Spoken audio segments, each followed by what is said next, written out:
I think this is one of those, the term I think is a wicked policy problem. Complex social, economic, political interdependencies where there is no 1-0 correct or wrong answer. You just have better solutions and worse solutions. I think that's the first thing.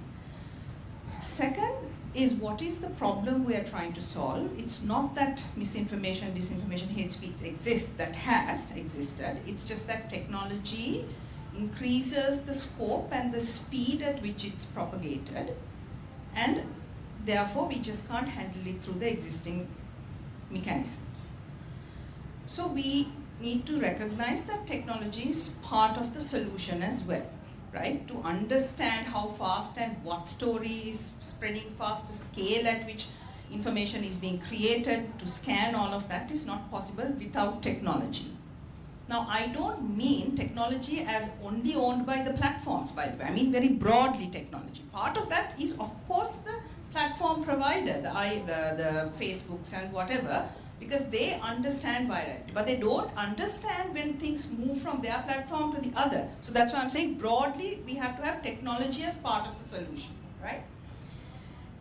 Then we need to look at an ecosystem approach. So you're not going to like my answer, right? There's no one cute thing that we say. Law is one part of the solution.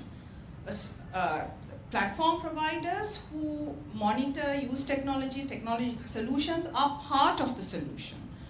A civil society that is engaged in fact-checking and holding the tech companies to account is part of the solution. Our open data so that we can actually fact-check, because how do you establish truth without actual data that we can now interpret? Government is responsible for that, private sector is responsible for that. Open data. Mechanisms for accessing such data, whether it's RTI law or those. A pluralistic media environment where there's funding and competition among media houses, and where somebody pays good investigative broadcasting and media is part of the solution.